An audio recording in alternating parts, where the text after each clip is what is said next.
Masechet Shkalim, Daf Yud Zayin Amud Bet, Halacha Gimel, la Mishnah qui est en haut de la page, 4e ligne. Yud Gimel Shulchanot Hayu Bamikdash, Shmone Shel Shayish Bebet Hamidbach Hayim, She'alehem Madihim et Akeravayim.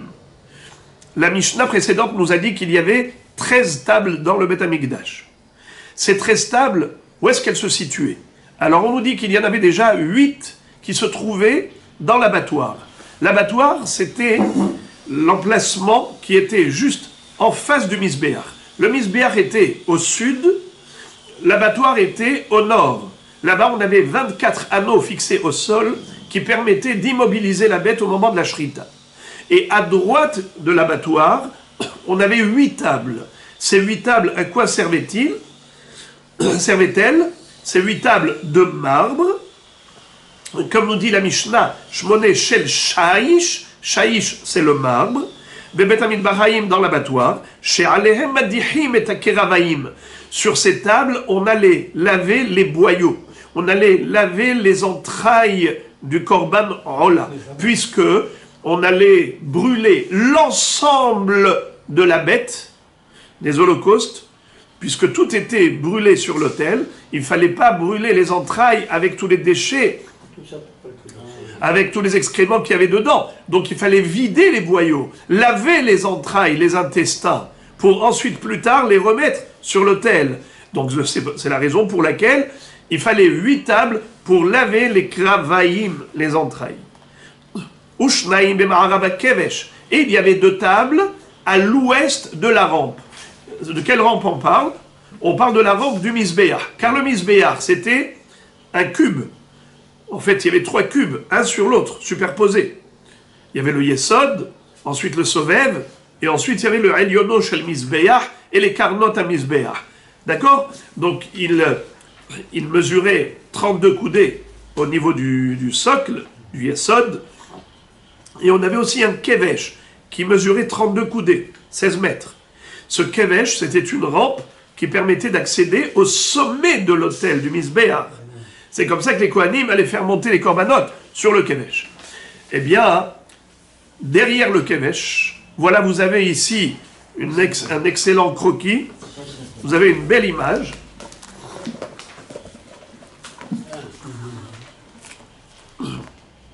On voit ici le Misbéach. On voit le Bet Hamidbach Hayim, c'est en face du Misbéach. Il y a des petits anneaux qui se trouvaient fixés au sol. Et derrière cela, on avait les tables, les shulchanot. C'est-à-dire que ici, là c'est le Misbéach, là c'est les anneaux, et là c'est les tables. Il y en a 8. Et là c'est le kevesh. Le kevesh c'est la rampe. À l'ouest de la rampe, donc derrière le kevesh, puisque plus on rentre vers le haut, plus on va vers l'ouest, vers le Mahara, on voit qu'il y a ici 2 tables. Ces 2 tables, c'est dont parle la Mishnah en nous disant Ushnaim b'ma'arav kevesh, et 2 tables à l'ouest de la rampe, et had shel shayish et had shel kesef, une table de marbre et une table en argent. Had shel shayish notnim et ha'evarim, et had shel kesef kele sharet. À quoi servait la table de marbre? Elle servait à déposer là-bas les évarim, c'est-à-dire les membres du korban qu'on devait faire monter, le korban ola qu'on devait faire monter sur le Misbéach. Eh bien, on posait d'abord ici, en stand-by, sur cette table, pour ensuite récupérer ces membres et les monter là-haut sur l'autel. Et la deuxième table, qui est en argent, elle ne servait pas pour le korban. Elle servait de plan de travail pour déposer là-bas tous les keli sharet. Comme il est écrit dans la Mishnah de Masechet Tamid, que tous les jours on faisait sortir 93 kelim de l'ishkat à kelim. On avait 93 kelim qu'on apportait pour s'en servir durant la journée du culte sacrificiel. Il fallait beaucoup de kelim. Eh bien, il y avait cette table-là qui servait de dépôt pour déposer là-bas les kelim. C'était une table en argent. Ça fait combien de tables déjà? On a déjà 10 et 3 derrière. Combien on a dit? 8 et 2, 10. 8 et 2, 10. Ushnaim ba'ulam mi bifnim al petah habayit. Et on avait encore 2 shulchanot dans le oulam. Qu'est-ce que c'est que le oulam? Le oulam, c'est après avoir traversé cet endroit, on allait ensuite, non, en face. Je monte, je rentre ici. J'ai à gauche, dans le sud, j'ai le Misbéach, et à gauche, pardon, et à droite, j'ai le Tzafon. J'ai ici le Bet Midbachayim et les Shulchanot. J'avance, j'ai le Oulam. Le Oulam, il est à l'intérieur. Je rentre dans le Oulam. Et dans le Oulam, il y avait 2 tables. L'une en or et l'autre en Echad Shel Shaish et l'autre de marbre. Echad Shel Shaish et Echad Shel Zahav. Echad Shel Shaish, notnim lechem apanim biknisato. Ve'ad Shel Zahav bi'tziato. Shema'alin ba'kodesh ve'lo moridin. Les 2 tables qui se trouvaient dans le Oulam, j'aurais bien voulu que vous puissiez avoir une vue d'hélicoptère, de voir de haut le Oulam et le Hechal. C'est dommage qu'il n'ait pas fait un croquis. Regardez, ce croquis il est très facile. Vous avez ici un rectangle, comme ça, et vous avez encore un autre rectangle beaucoup plus large. C'est-à-dire que vous avez le Hechal et le Oulam qui est devant. Le Oulam, c'est une salle qui est beaucoup plus large que le Hechal. Et c'est pour ça qu'il était comparé à un lion, le Beth Amikdash. Ariel, pourquoi il s'appelle Ariel? Parce qu'il est dommé les Ariés. Et aussi, il y avait le feu céleste qui reposait sur le Misbéach en permanence chez Domé les Ariés, Rovetsk et Arié. En tout cas, dans le Oulam, on avait les jetés Shulchanot. À quoi servait-elle? L'une de marbre et l'autre en or.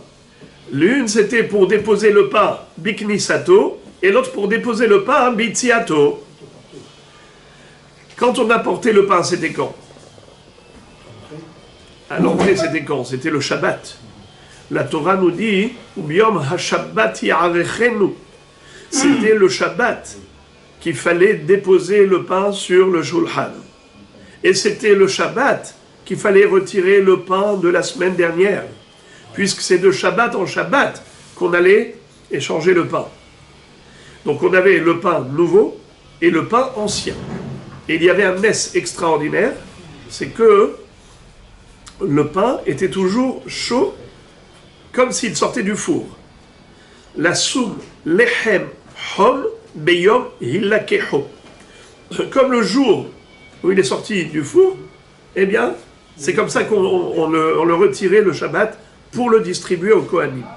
On le distribuait entre les Mishmarot, Mishmar HaNichnas et Mishmar HaYotze. C'est-à-dire que le jour du Shabbat se faisait également l'échange au niveau des officiants. Les Kohanim qui officiaient pendant toute la semaine allaient sortir du Beth Amikdash le Shabbat et les rentrants arrivaient le jour du Shabbat. Et ils se partageaient le lechem apanim, le pain qui était, les 12 pains qui étaient posés en 2 colonnes, 6 pains dans chaque colonne sur le Shulchan. Ils allaient, ce jour du Shabbat, se le partager. Mais quand? Après avoir sacrifié la levona qui était dans les bazichim. On avait 2 colonnes de pain, de 6 pains, superposés, n'est-ce pas, avec une interruption entre comme une échelle. Et on avait 2 louches de bazichim de levona. Ces 2 bazichim, par rapport aux 2 colonnes, c'était cela qu'on allait brûler sur l'autel le jour du Shabbat. Et le jour du Shabbat, c'était ça ce qu'on appelle la Azkara.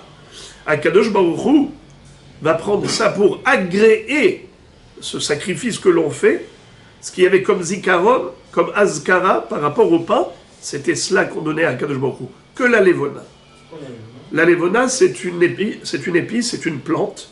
D'ailleurs, en ce moment, avec le Corona, ici en Israël, ils ont vendu beaucoup de granulés de lévona. C'est une plante qui s'appelle lévona. D'ailleurs, ça fait partie de la kétoret. Ahelbena vehalevona.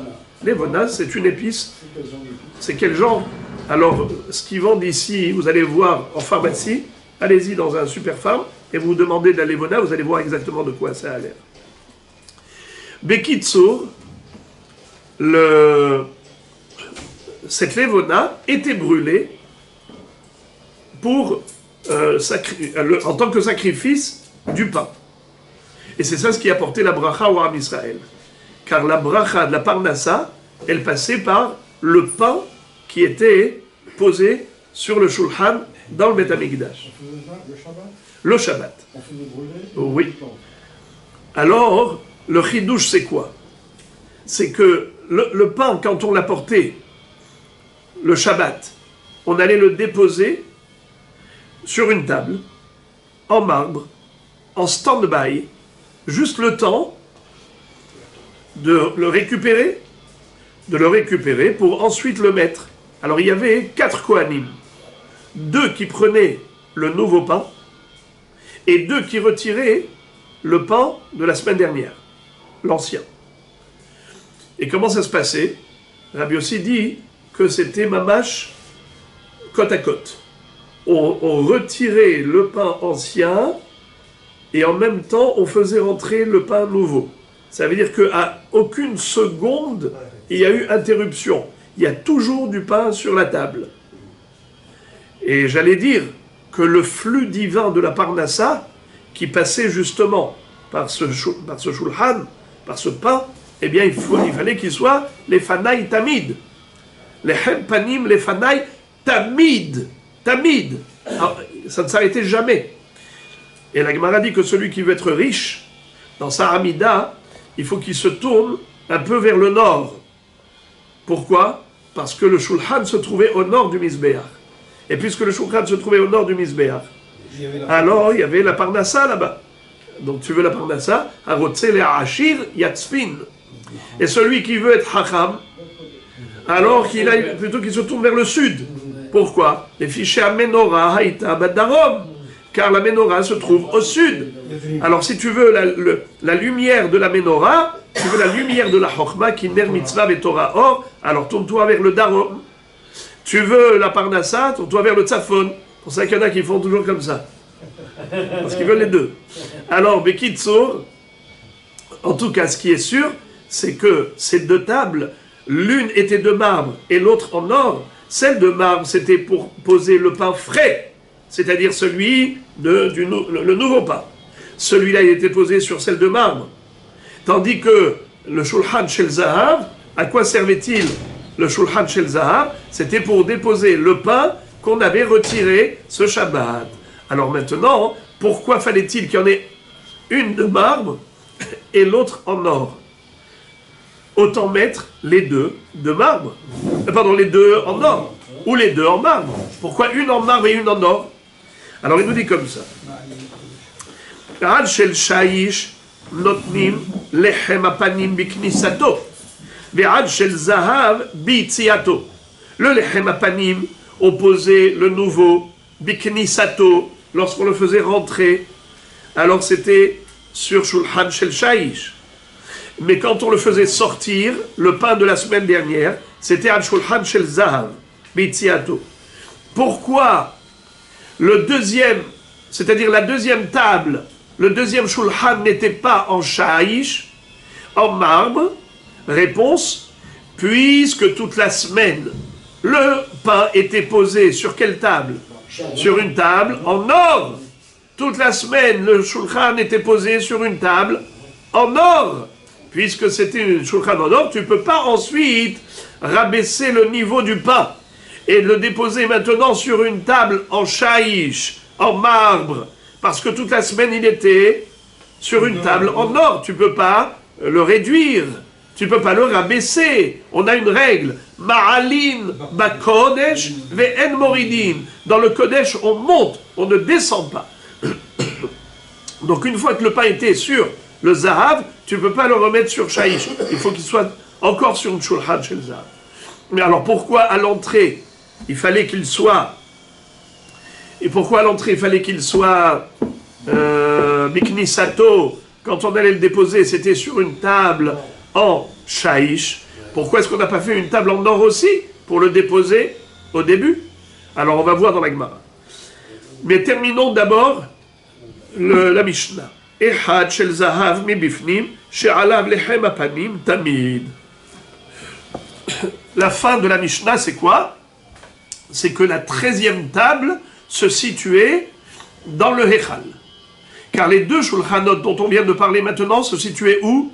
Dans le Oulam. Le Oulam, c'est la salle qui était devant le Hechal.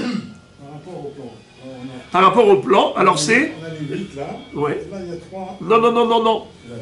On n'est plus là. Maintenant, je vous ai montré tout à l'heure qu'on est rentré encore plus au fond. Regardez ici.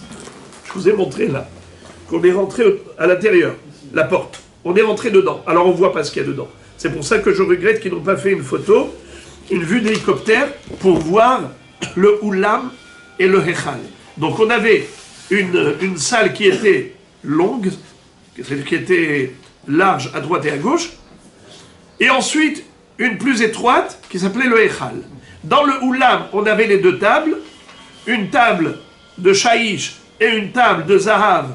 Le Shaïch pour déposer le pain nouveau en attendant stand-by, et ensuite l'autre table c'était pour déposer le pain ancien.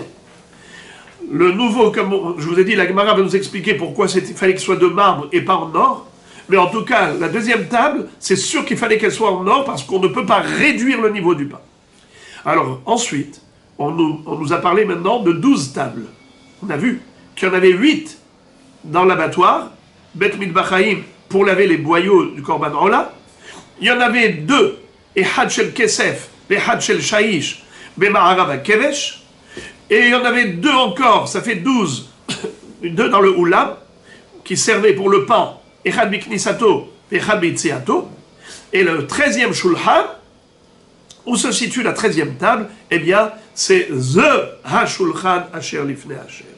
C'est le fameux Shulchan qui permettait de déposer dessus les 2 colonnes de pain de l'Echem Apanim, Tamid. Tout le temps, permanence, on avait ces 2 colonnes de pain avec les Shnei Baziché Levona qui étaient dans ce Shulchan qui était dans le Hechal. Sur le Shulchan qui est dans le Hechal. Je répète, comme je vois que vous n'avez pas bien saisi, je répète. Regardez, on a 3 tables. Il y en a 2 dans le Oulam. Une à droite en marbre, une à gauche en or. On rentre à l'intérieur du Hechal, puisque du Oulam, on passe au Hechal, et dans le Hechal, il y a une seule table. C'est la fameuse table, Shulchan, du Lechem Apanim. C'était une table en or. Quand on arrivait avec les 12 pains, et on rentrait dans le Oulam, avant de rentrer dans le Hechal, pour poser le pain là-bas, qu'est-ce qu'on faisait? On arrive avec ces pains, on les dépose sur la table de marbre, et on attend. Maintenant qu'on a posé ici, on attend. Qu'est-ce qu'il faut faire maintenant? Nouvelle procédure, c'est qu'il faut retirer le pain qui est sur le Shulchan HaZahav à l'intérieur du Hechal, le retirer de là-bas et le déposer sur le Shulchan HaZahav qui est dans le Oulam et déposer le nouveau pain à la place du premier sur le Shulchan HaZahav qui est à l'intérieur du Hechal. Donc, il fallait qu'on ait ces deux temps. Donc il passait bien de Zahav à Zahav. Exactement. C'est-à-dire, d'abord Shaïch, Zahav, Zahav, Zahav. Et la Mishnah nous a dit pourquoi au retour il fallait qu'il y ait 2 tables en or. C'est-à-dire pourquoi est-ce qu'il fallait 2 tables en or? Parce que une fois qu'il était sur une table en or à l'intérieur du Hechal, on ne pouvait pas ensuite le réduire au niveau du marbre, au niveau du shaïch, et le poser juste sur une marbre. Ma'alin bakodesh ve'en moridi. Alors maintenant, la Gemara nous dit Tane al shel kesef. La Gemara, c'est une braïta selon laquelle la deuxième table, il y avait une en or et une en marbre, on a dit dans la Mishnah à propos du pain. Eh bien, certains Tanaïm disent que non, que la deuxième table, elle n'était pas en marbre, elle était en argent. Et Rabbi aussi, Beshem Rabbi Shmuel bar Rabbi Yitzchak, et Rabbi Hanan Yamateba, Beshem Rabbi Yochanan, Letkan shel shaïch mipene shou mekarer. C'est-à-dire que, pour quelle raison cette braïta pense que ce n'était pas en marbre, mais c'était plutôt en argent, parce que le shaïch refroidit. Le shaïch refroidit. Et nous, on voulait que le pain soit frais, soit chaud, et non pas froid, alors que le marbre a pour nature de refroidir. Donc il fallait justement que ce soit une table en argent. La Gemara s'étonne et elle pose la question, elle dit Lochentani, ze had min anissim shenaasu bebet hamikdash, shekeshem shayu manichim oto hom, kach hayu motziim oto hom, sheneemar lasum lechem hom beyom ilakeho. La Gemara dit que le Nes était célèbre, celui qui se déroulait à propos du pain. Le pain du lechem à panim avait un Nes incroyable, c'est qu'il restait aussi chaud, aussi bon le jour du Shabbat suivant, c'est-à-dire 9 jours après sa cuisson. Comment on fait le calcul de 9 jours? Puisqu'il cuisait le pain le vendredi, il le mettait en stand-by jusqu'à Shabbat. Shabbat, il le plaçait sur le shulchan du lechem apanim. Il est resté là-bas d'un Shabbat à l'autre. Le Shabbat suivant, ils allaient le distribuer entre les Kohanim, les rentrants et les sortants.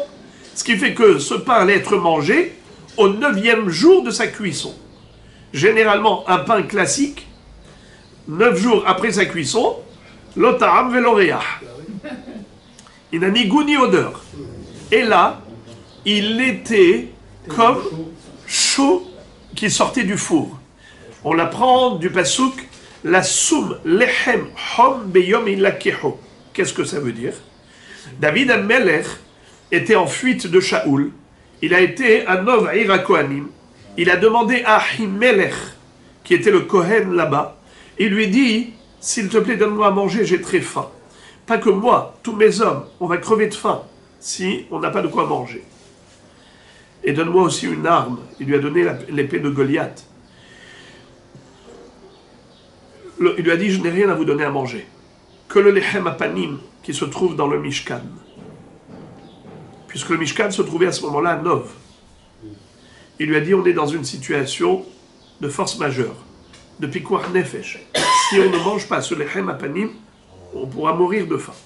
Il lui a donné.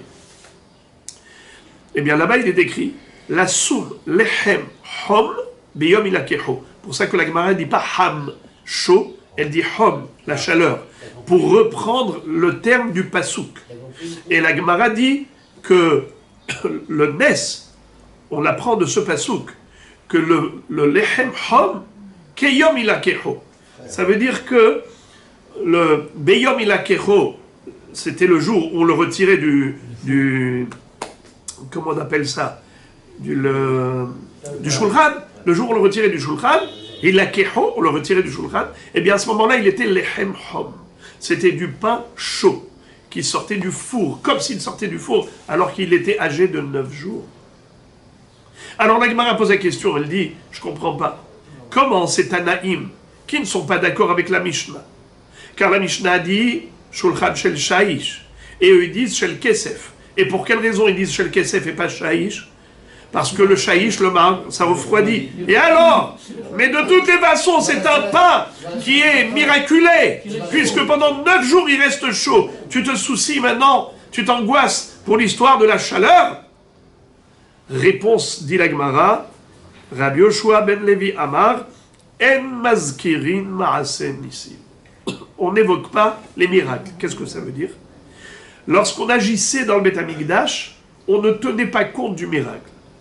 On faisait les choses normalement, avec une logique humaine, et pas avec une logique de miracle.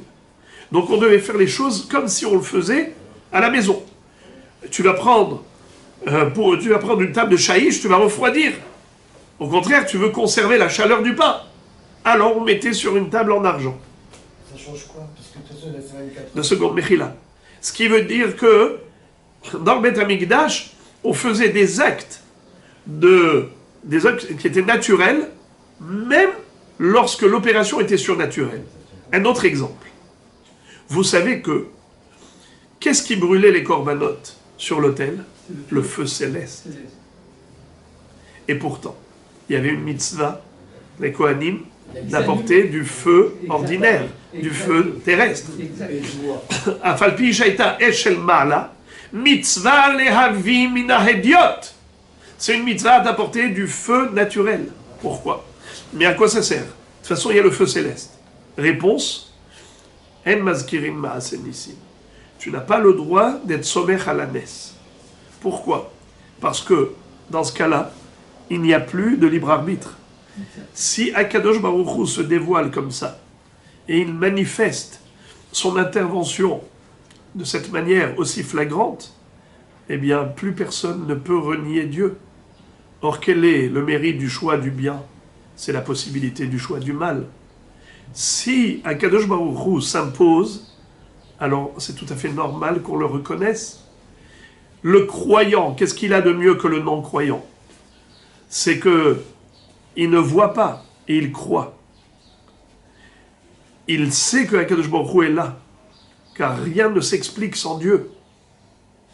La signature d'Akadosh Baruch Hu se trouve au travers de chaque créature. La créature ne peut pas exister sans le Créateur. Mais le non-croyant dit, mais je n'ai pas vu le Créateur, j'ai vu que la créature. Mais le croyant, au travers de la créature, il voit le Créateur. Boré, Peri Haetz. Boré, Peri Adama. Au travers du Peri Adama, Peri Haetz, il voit le Boré. Alors maintenant, dans le Beth Amikdash, Akadosh Baruch Hu nous dit, comportez-vous de manière naturelle. Bien que il y avait Asara Nissim be Beth Amikdash, il y avait 10 miracles permanents dans le Beth Amikdash. Mais Akadosh Baruch Hu dit, votre comportement à vous doit être un comportement naturel. Parce que si vous allez vous comporter en fonction du surnaturel qui existe dans le Beth Amikdash, eh bien à ce moment-là, il n'y a plus de Bechira, il n'y a plus aucun mérite pour le croyant. On est dans un monde de libre arbitre, de test. Donc la réponse d'Agmara, c'était que l'homme devait agir dans le Beth Amikdash comme si le miracle n'existait pas. Et maintenant, l'Agmara nous cite un débat à propos du Lechem Apanim. Baoun Kume Rabbi Hila. On a posé un problème, une question à Rabbi Hila. Lo haya sham lechem maoulani hole Shabbat aba'a. Quel est le din si jamais ils n'avaient pas du pain de remplacement? Est-ce qu'ils peuvent laisser le même pain de la semaine dernière pour la semaine suivante? Une semaine supplémentaire. Imaginons, pour des concours de circonstances, ils n'ont pas eu la possibilité de cuire un nouveau pain vendredi pour ce Shabbat. Alors, est-ce qu'ils peuvent laisser le pain ancien une semaine de plus? Sur quoi est basée la question? Elle est basée sur la notion de Nifsal Belina. Qu'est-ce que c'est que Nifsal Belina? On a une règle que le Klé Sharet est Mekadesh. Par exemple, lorsque le Kohen allait sacrifier le Kometz Mincha. La Mincha, c'est une offrande à base végétale. Il y avait de la farine, de l'huile d'olive. Le Kohen devait prendre une poignée, il devait prélever une poignée, et brûler cette poignée, prendre cette poignée-là, la mettre dans un kéli, et ensuite, une fois que c'était dans ce kéli charrette, cette poignée, elle était apte à être brûlée là-haut sur l'autel. Maintenant que cette poignée a été mise dans le kéli charrette et mekoudeshet, alors attention, il ne faut pas dépasser la nuit, il ne faut pas attendre jusqu'à l'aube. Nifsal Belina. Si la nuit a passé et que le jour suivant s'est déjà levé, alors, ça y est, pasoul.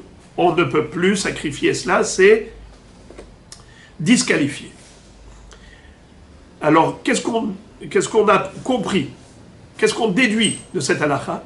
Qu'il y a une notion de nifsal belina.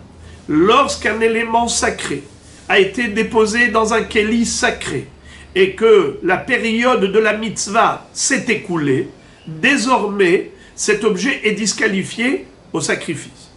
Disqualifié du sacrifice. Il ne peut plus être sacrifié. À partir de là, ce concept, la question a lieu d'être posée. Le shulchan était posé sur... le pain, le lechem apanim, était posé sur le shulchan. le Shulchan a un statut de Keli Sharet, les Kelim du service dans le Bet Amikdash. Donc maintenant que ce Lechem a passé la semaine là-bas, maintenant que le Shabbat est arrivé, il faut le retirer. Et il faut sacrifier les Bazich et Levona, la Levona. Maintenant, si tu le laisses encore un jour, eh bien, ça y est, Nifsal Melina. Est-ce que oui ou non? C'est la question qu'on a posée à Rabbi Hilla. Il a répondu, Amar Lon, Ktiv, Venatata ala Shulchan, Lechem, Panim, Lefanai, Tamid, Vafilu Kamayamim. C'est-à-dire que, à toute règle, son exception. Et le Lechem Apanim fait exception à la règle. C'est-à-dire que, étant donné qu'il y a écrit Tamid, alors on peut envisager cette réalité, cette éventualité, que le pain de la semaine dernière reste encore tout le temps ici. Donc si jamais on n'a pas pu faire la mitzvah convenablement de remplacer le pain ancien par le pain nouveau, eh bien le pain ancien peut faire office du pain nouveau, Tamid, il peut rester ici. Et maintenant, la Gemara va débattre du sujet du Shulchan, la table qui était le support des 12 pains de proposition, de présentation. Les Hem Panim, puisque le pain, il avait Panim, les can ou le can, il était en forme verticale. Il y avait la plaque horizontale, mais il y avait aussi les facettes verticales. Asara Shulchanot Asa Shelomo. Shlomo HaMelech, lorsqu'il a construit le Bet Amikdash, il a rajouté 10 Shulchanot. 10. Hein? Il a rajouté. Ouais. Asara Shulchanot Asa Shlomo. Dirtiv. Vayas Shulchanot Asara. Vayanach Bahechal. Hamisha miyamin, Hamisha misemol. Il est écrit qu'il a fabriqué 10 tables en or, 5 à droite et 5 à gauche. Il les a installées à gauche et à droite. La Gemara se demande, in temar, si tu vas me dire, Hamisha badarom et Hamisha batzafon, quand tu m'as dit 5 à droite et 5 à gauche, ça veut dire 5 au sud et 5 au nord, vehalo en hashulchan kasher, et la batzafon,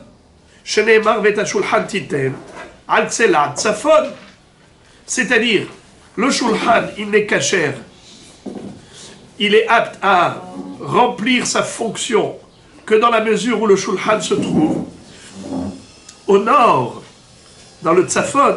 Donc il ne peut pas y avoir 5 shulchanot dans le sud. Je répète, dans la Torah il est écrit Ve'et ha-shulchan titen al tzela tzafon. Le shulchan, tu vas le placer du côté nord. Donc il faut que les shulchanot, même si tu en fais 10, il faut que les 10 se situent où? Au nord. Alors qu'est-ce que ça veut dire que Shlomo HaMelech, il en a mis 5 à droite et 5 à gauche? Si tu me dis que gauche et droite, ça veut dire nord et sud, alors il transgresse une mitzvah de la Torah. La Torah a dit au nord, et lui il met 5 au nord et 5 au sud. Alors les 5 du sud, elles sont pas cachères. Ma Talmud lomar hamisha miyamin ve hamisha misemol. Quel est donc le sens du pasuk? Et là, hamisha mimin shulchano shel Moshe ve hamisha misemolo. Qu'est-ce que ça veut dire? En fait, quand on dit à droite et à gauche, tout est relatif. C'est pas nord-sud.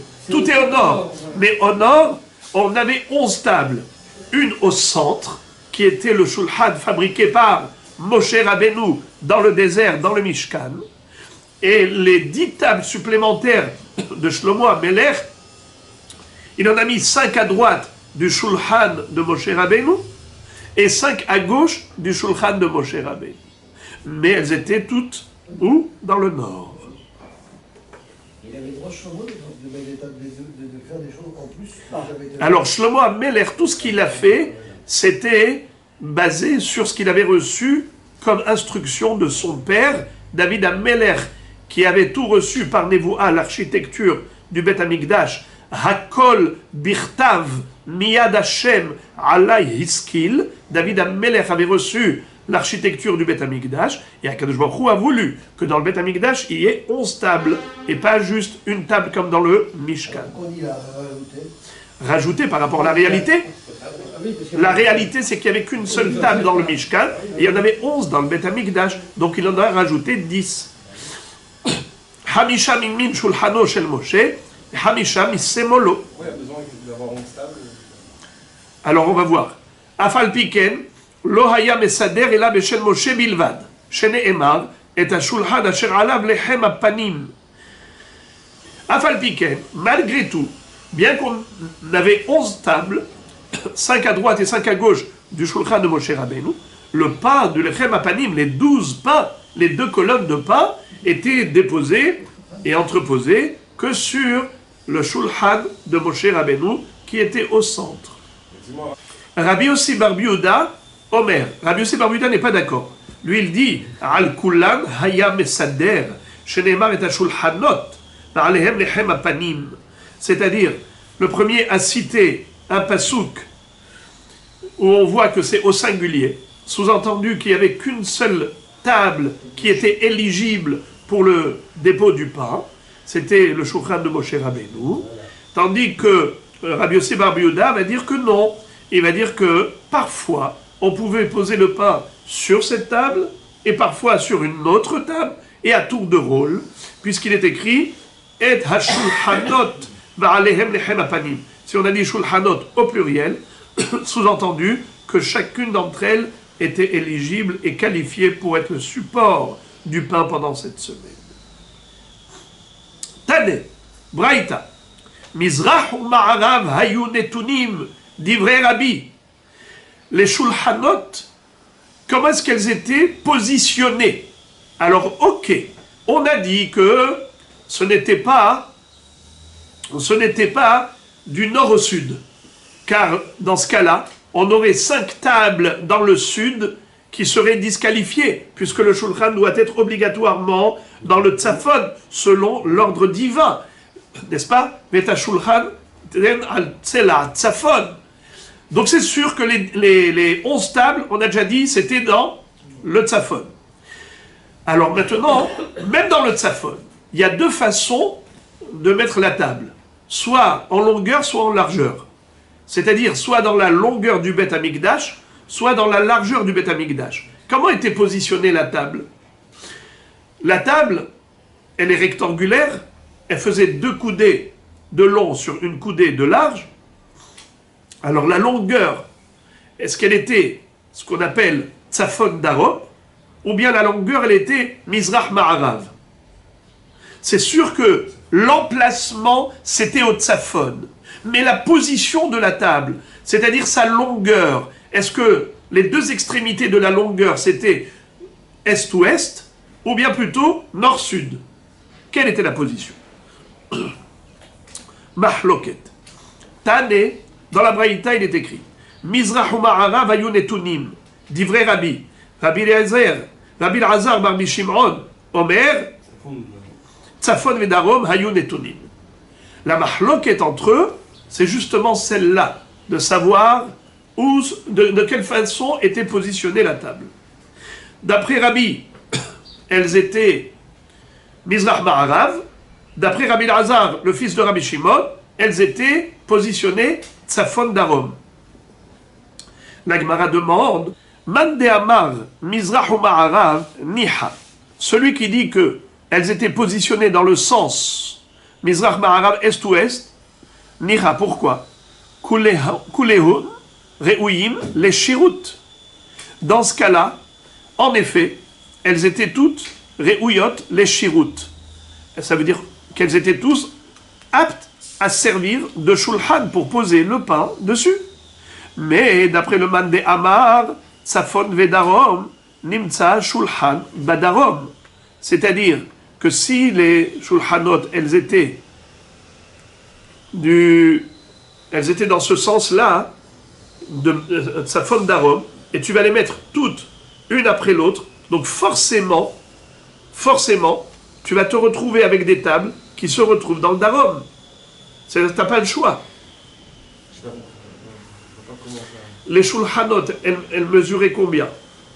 Monsieur. 2. 2 coudées. Alors, si on a 2 coudées, multiplié par 5, 10. Et elles étaient éloignées du mur, comme on va le voir, de 2 coudées et demi. D'accord, ça fait 12 et demi. Éloigné du mur ou l'une dans Éloigné du mur. Du mur de nord. Le mur nord, on était éloigné du mur nord 2 coudées et demi. Mais elles sont collées Elles sont collées. Elles sont collées, il n'y a pas d'espace entre. Il n'y a pas d'espace. S'il y a d'espace, c'est encore pire. Alors, elles sont collées. Tu en as 5. Si on a 5 comme ça, alors la 5e, où est-ce qu'elle se situe? Partiellement dans le darom. Et on a déjà dit que dans le darom, ce n'est pas cachère. Alors répétons. Celui qui dit qu'elles étaient positionnées Mizrach Ma'arav, tout va bien. Pourquoi? Étant donné qu'elles étaient placées dans le Tzafon, et elles allaient dans la longueur au niveau Mizrach Ma'arav, il n'y a aucun problème, tout va bien.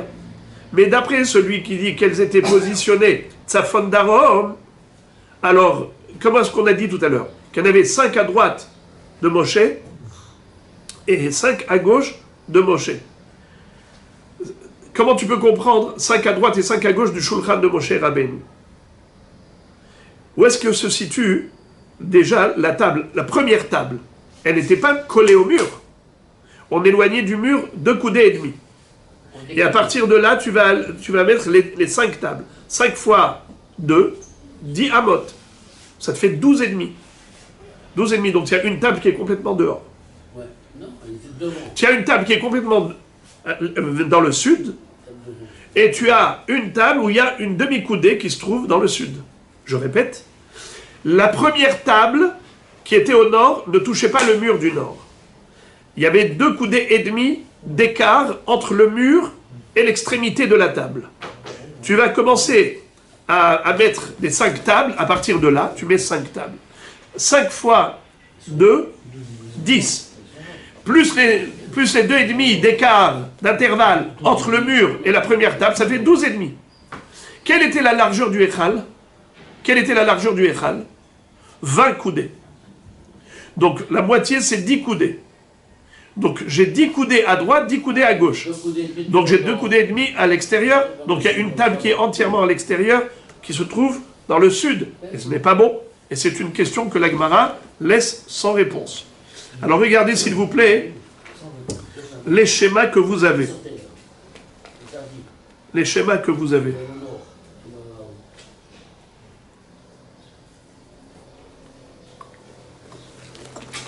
Vous avez ici d'excellents schémas. Regardez, lorsque la Gemara avait posé la question au tout début, elle avait dit si c'était comme ça, c'est impossible. Pourquoi? Du milieu, elle est impossible. La photo du milieu. On a ici les tables. C'est même paraît plus juste. Il y en a 5. Il y en a 5 à droite et 5 à gauche de la table de Moshe Rabbeinu. Voilà. En bas. Il y a d'autres saphones.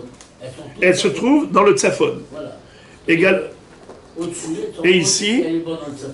et ici, c'est Mizrach Maharav, pareil. Mais au Tzafon aussi. Au Tzafon aussi. Maintenant, le problème, regardez. S'il vous plaît, regardez ici. Regardez, s'il vous plaît, celle d'en bas.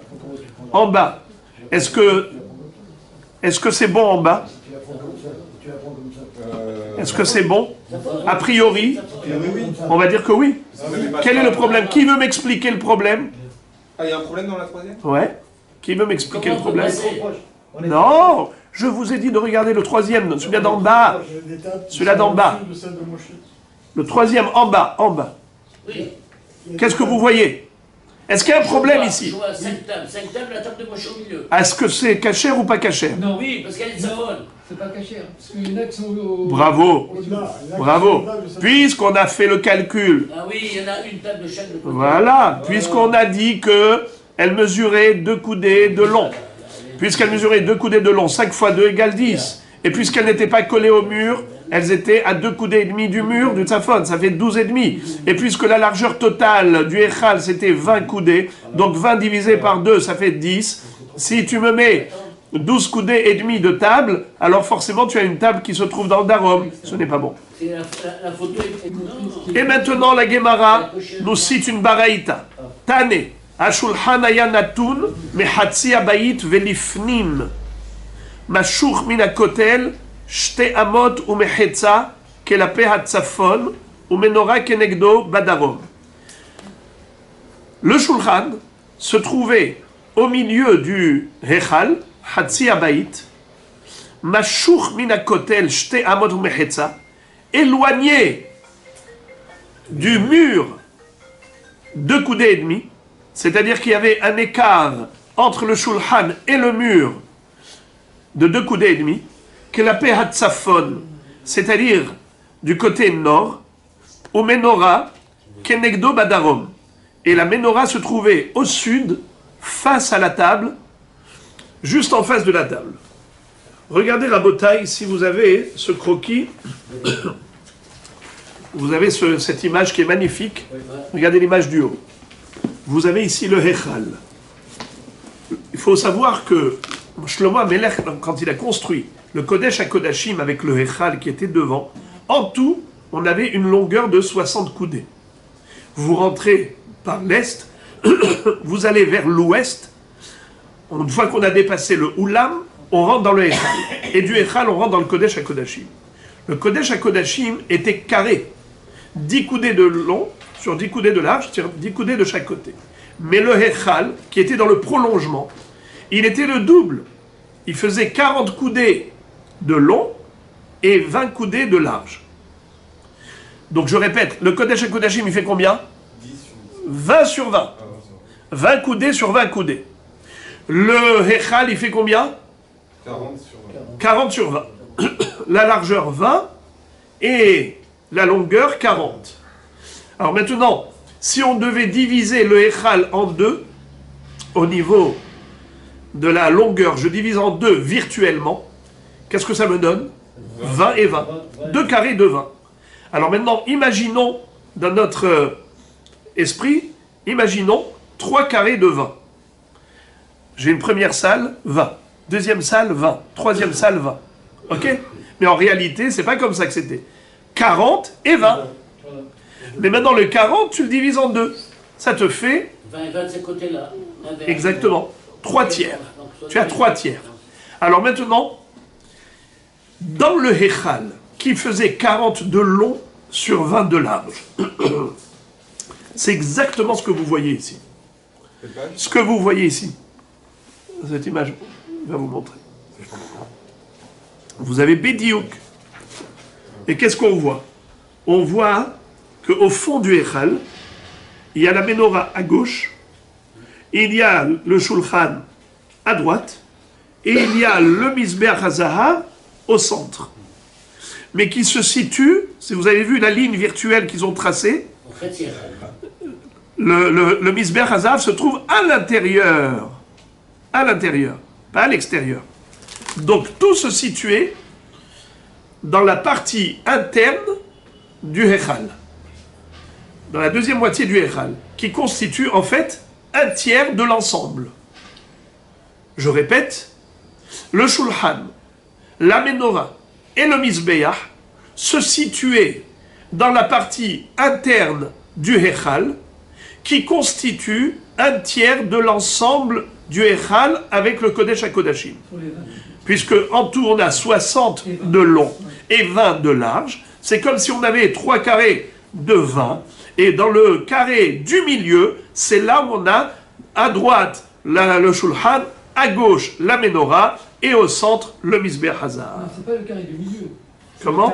C'est pas le carré du milieu. Oui, le carré du milieu. Parce que j'ai expliqué, je répète, quand vous parlez du Hechal lui-même, dans le Hechal, on a 40 sur 20. Vous divisez par 2, ça vous fait 20 et 20. 2 carrés de 20. Mais si je tirais le rideau du Kodesh HaKodashim, qu'est-ce que vous allez voir? Vous allez voir devant vous une longue salle qui fait 60 coudées de long, sur 20 coudées de large, que vous divisez virtuellement en 3, ça vous fait 20, 20 et 20. Et où est-ce que se situe la menorah, le shulchan et le misbeach hazahav? Au milieu, dans le tiers du milieu. Zéro. Alors maintenant, regardez ça. Tane. Hashulchan hayanatun mehatzi abayit velifnim. Le shulchan se trouvait dans la partie interne de la deuxième moitié du Echal. Je répète, je l'ai mal traduit. Le shulchan se trouvait dans la moitié du Echal, velifnim, à l'intérieur. En d'autres termes, dans la moitié interne du Echal. C'est-à-dire les 20 coudées du fond du Echal. Est-ce qu'on a parlé ici du Kodesh HaKodashim? Non. Le Kodesh HaKodashim, il est derrière le rideau. Mashur, minakotel, shete amot ou mechetza klape atzafon. Le shulchan, il est éloigné du mur nord de 2 coudées et demi. Il y a un écart entre le mur et le shulchan, 2 coudées et demi. Au menorah kenegdo, badarom. Et la menorah se trouvait juste en face du shulchan, mais dans le sud. Et la Braïta continue de décrire. Mizbeach hazahav, hayanatun ba'emtza. L'autel de la Kétoret qu'on appelle Mizbeach hazahav se situait au milieu. Be'emtza abayit. Ve'cholek et abayit be'chetzio ve'lifnim. Et il divisait virtuellement le Echal, le Baït, il le divisait en 2. Je vous répète, s'il vous plaît, regardez cette image d'en haut. Regardez-la bien, comment ils ont tracé une ligne sur le sol qui est une ligne virtuelle pour délimiter les 2 moitiés du Echal. Il te dit que le Mizbeach hazahav, où est-ce qu'il se situait? Pile poil au niveau de la moitié du Echal. Mais dans quelle moitié il était posé? Le Mizbeach, où est-ce qu'il était fixé?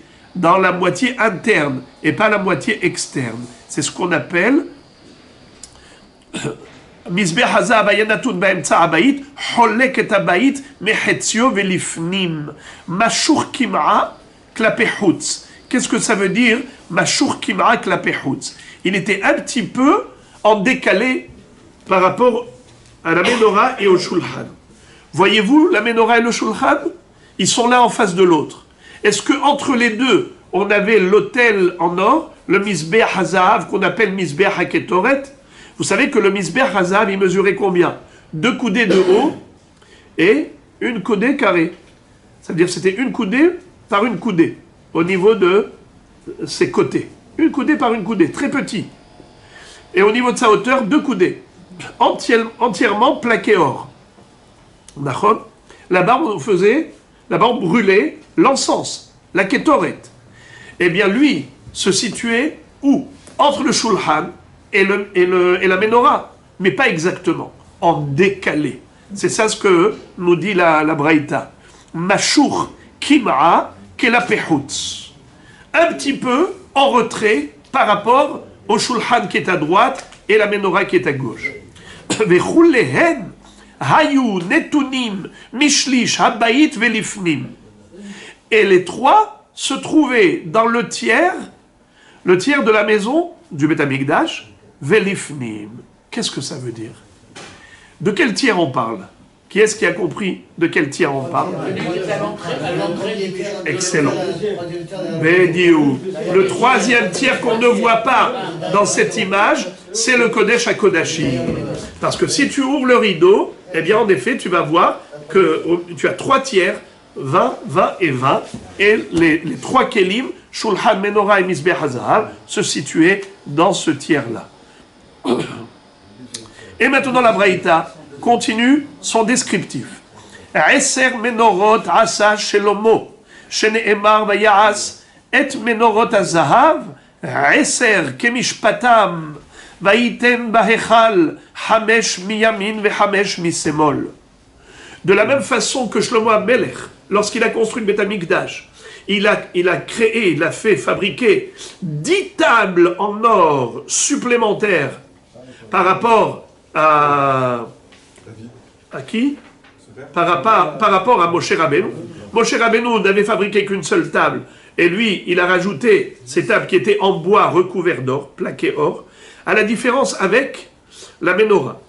La menorah, elle était en or massif, tandis que le shulchan et le misbeh hazahav, c'était du bois recouvert d'or, plaqué or. Et on va voir quelle quantité d'or il a investi pour la fabrication des menorot. De même que on avait 11 tables, une de Moshe Rabbeinu et 10 de Shlomo HaMelech qui se trouvaient dans le Tzafon. Ainsi, on avait dans le Darom 11 menorot, l'une de Moshe Rabbeinu et 10 de Shlomo HaMelech. 10 menorot asa Shlomo שנאמר ויעש את מנורות הזהב 10 כמשפטיו וייתן בהיכל 5 מימין ו5 משמאל. אם תמר 5 בצפון ו5 בדרום, והלא אין מנורה כשרה אלא בדרום, שנאמר ואת המנורה נוכח השולחן, על צלע המשכן תמנה, מה תלמוד לומר 5 מימין ו5 משמאל? Qu'est-ce que ça veut dire? La Gemara fait la même analyse qu'on a déjà vue par rapport à la table, elle fait la même analyse par rapport à la menorah. Et elle nous dit, où est-ce qu'il les a déposés? Quand tu me dis qu'il a mis 5 menorahs, 5 ménorotes à droite et 5 ménorotes à gauche. C'est quoi à droite et c'est quoi à gauche? Si c'est nord-sud, c'est impossible. Pourquoi? La menorah doit être obligatoirement au sud, comme il est écrit dans la Torah, Temana. C'est quoi Teman? Teman, c'est quoi? C'est le Darom, le sud. Alors, on ne peut pas mettre des ménorotes à gauche et à droite, c'est-à-dire nord-sud. Alors, c'est quoi gauche et droite? Et là, Hamesh miyamin, menorato shel Moshe. Vehamesh misemola. Réponse prévisible, comme on avait déjà vu pour le Shulchan, c'est-à-dire que à droite et à gauche de la menorah de Moshe Rabbeinu, il y avait 5 et 5 ménorotes. La Braïta conclut. Afal piken lo haya mav'ir ela beshel Moshe bilvad sheneimar umnorat hazahav venerotea leva'er ba'erev ba'erev. Dans un pasouk de Divrei Hayamim, du livre des Chroniques, on déduit que l'allumage de la menorah au quotidien ne se faisait qu'avec la menorah de qui? De Moshe Rabbeinu, et pas avec les menorot de Shlomo HaMelech, puisque on nous a dit au singulier, au menorat hazahav venerotea leva'er ba'erev ba'erev. On nous décrit le service au quotidien et on parle de menorah au singulier. Rabbi Yossi Bar Yehuda n'est pas d'accord. Comme on l'a déjà vu, Rabbi Yossi Bar Yehuda qui s'opposait par rapport au Shulchan, eh bien il s'oppose également par rapport à la menorah, et il dit Al-Kulan haya mav'ir. Parfois il était mav'ir sur cette menorah, parfois sur cette menorah, parfois sur cette menorah. Ce n'est pas, on n'a exclu aucune. Shenemar ve'et ha-menorot venerotehem leva'aram kamishpat lifnei had-devir zahav sagour. Le pasouk nous dit qu'il a pris les menorot au pluriel. Leva'aram kamishpat. Lifnei had-devir. C'est quoi devir? Le devir, c'est quoi? C'est le Kodesh HaKodashim. Puisque la menorah se trouvait devant le Kodesh HaKodashim, dans le Echad. Zahav Sagour. C'est quoi Zahav Sagour? C'est de l'or fin, de l'or raffiné. Plus que 24 carats. C'est de l'or. 100% carré. Et pourquoi est-ce qu'on appelle Sagour? Parce qu'il n'y a pas de mélange. Parce que quand ce bijoutier, lorsque ce bijoutier ouvre sa bijouterie avec son Zahav, tous les autres bijoutiers ferment leur magasin. Zahav, il est Soger et Koulam. Zahav Sagour. Une explication. Autre explication, c'est le creuset de fer où on faisait fondre l'or, alors on le fermait pour que la chaleur soit forte et la température soit concentrée. Donc on était Soger le creuset, Zahav Sagour. Et on va voir tout de suite la qualité de l'or qu'a utilisé Shlomo HaMelech pour la fabrication de ces ménorotes, c'est incroyable. Regardez. Il est écrit, dans ce pasouk aussi, Vet menorot, amenorot venerotem zav sagour, vea perach, vea nerot, vea melkachaim, zahavhu, michlot zahav. Qu'est-ce que ça veut dire? Perach, vous savez que il y avait dans la menorah des prachim, des formes de fleurs sous les godets. Vea nerot et les godets, vea melkachaim et les pinces pour prendre les mèches et changer. Zahavu, tout était en or massif. Michlot Zahav. Qu'est-ce que ça veut dire Michlot Zahav? Qui ont épuisé l'or. Qu'est-ce que ça veut dire épuiser l'or? Kilou Zahavo Shel Shlomo. Ils ont épuisé tout l'or qu'avait Shlomo Amelech.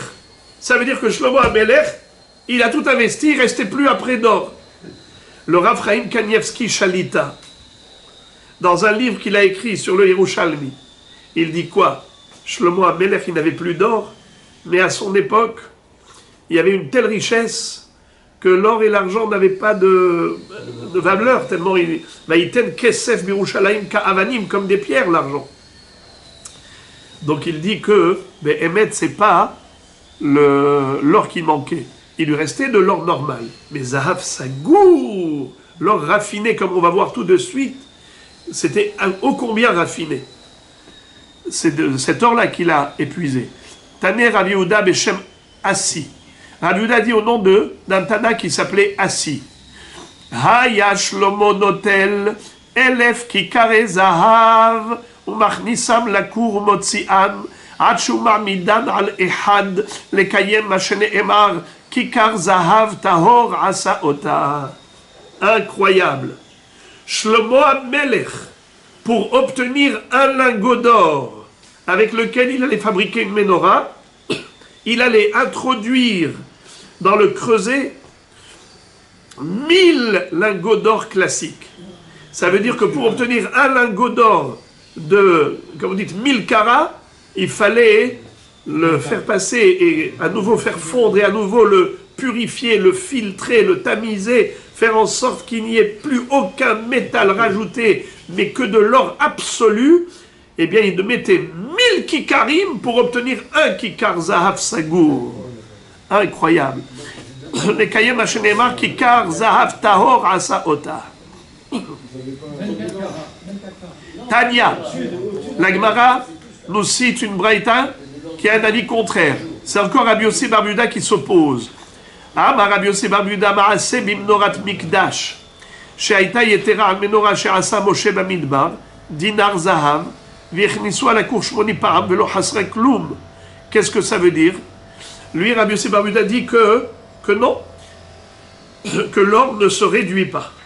Même si tu vas le faire fondre, tu vas le passer au creuset plusieurs fois, il ne va pas se réduire. La preuve, c'est qu'il y avait une menorah dans le Beth Amikdash qui était plus lourde que la menorah de Moshe Rabbeinu, d'un dinar. Ça veut dire qu'à peine il y avait le poids d'une pièce d'un dinar Zahav en plus. C'était la seule différence quand ils les ont pesés. Et ils ont voulu la réajuster. Alors qu'est-ce qu'ils ont fait?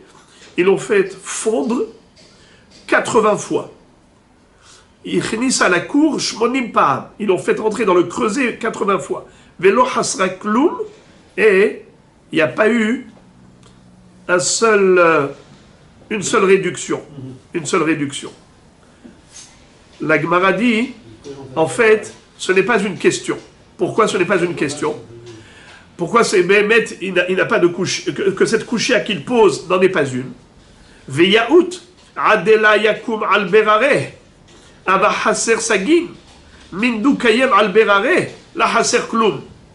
Qu'est-ce que dit la Gemara pour réfuter Rabbi Yossi Bar Yehuda qui a fait cette remarque? Elle dit, mais c'est normal que quand ils ont pris la menorah de Shlomo HaMelech et qu'ils ont essayé de la réduire pour la réajuster au niveau du poids pour qu'elle corresponde à 100% à la menorah de Moshe Rabbeinu, c'est tout à fait normal qu'ils n'ont pas réussi à retirer des déchets parce qu'il n'y en avait plus. Une fois qu'on a passé 1000 fois, c'était de Elef Kikarim, on a sorti un seul kikar, il était déjà purifié de tous les déchets métalliques, au maximum, il n'y avait plus rien à retirer. Il n'y avait plus que de l'or pur. Zahav Tahor. Alors qu'est-ce que tu veux encore retirer? Tu peux rien retirer. Ils l'ont fait 80 fois, rien n'est sorti, il est resté intact. Le même poids. Alors la Gemara dit, c'est pour cela. Mais sinon, de l'or normal, de l'or classique, à l'état brut, bien sûr que si tu le fais fondre et tu retires les déchets métalliques qu'il y a dedans, il y a de quoi retirer. Donc il n'y a pas de kouchia, parce que Qu'est-ce qu'il voulait Rabbi Yossi bar Yehuda remettre en cause? Il voulait dire que ce qu'on a vu avant, que 1000 fois ils l'ont fait rentrer de Elef Kikarim jusqu'à ce qu'ils ont obtenu un seul Kikar. Mais il dit, ce n'est pas vrai, mais l'or ne se réduit pas. La preuve, voilà l'histoire que j'ai entendue. Ils leur dit, ton histoire, elle est juste. Mais c'est parce qu'ils ont essayé de réduire encore quelque chose qui était déjà réduit à son minimum. On ne peut pas réduire plus que cela. Parce qu'ils ont pris justement la menorah du Zahav Tahor de Shlomo HaMelech. Voilà les amis.